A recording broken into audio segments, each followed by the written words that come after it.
নমস্কার বন্ধুরা, আজ আমি বানাবো শিউলি পাতার বড়া।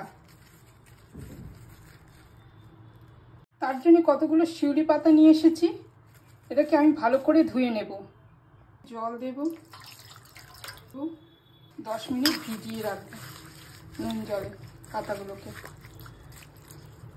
1 বাটি মুসুর ডাল আমি 1 ঘন্টা ভিজিয়ে রেখে দিয়েছি, তাতে জল ঝরিয়ে রেখেছি। 2টো কাঁচা লঙ্কা নিয়েছি, হলুদ, কালো জিরে, পোস্ত, তেল আর অল্প চিনি। ভেজানো মুসুর ডালটা আমি বেটে নেব। মিক্সিতে দিয়ে দিয়েছি। কাঁচা লঙ্কা, খুব মিহি পেস্ট করবো না, হালকা একবার ঘুরিয়ে নেব। হয়ে গেছে, এরকম দানা দানা হবে। নিচে এবার মিশ্রণটা দিয়ে দেবো। মিনিট হয়ে গেছে, এবার আমি ভালো করে ধুয়ে তুলে নেব। এবার আমি ভালো করে মিহি করে কেটে নেব এগুলোকে, পাতাগুলোকে, শিউলি পাতাগুলোকে। শিউলি পাতাগুলো খুব ভালো করে কুচনো হয়ে গেছে।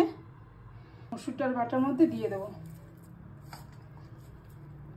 নুন, হলুদ, কালো চিনি, ভালো করে মেখে নেব মিশ্রণটাকে। মাখা হয়ে গেছে। গ্যাসে ফ্রাইং প্যান বসিয়ে দিলাম, তেল একটা একটা করে হয়ে গেছে দিয়ে দেবো।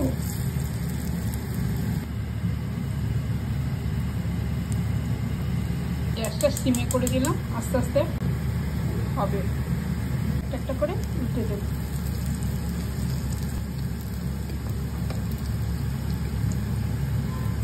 শিউলি পাতার বড়া আমার হয়ে গেছে, এবার উঠিয়ে নিচ্ছি। শিউলি পাতার বড়া আমার হয়ে গেছে, এবার সবগুলো নামিয়ে নিয়েছি।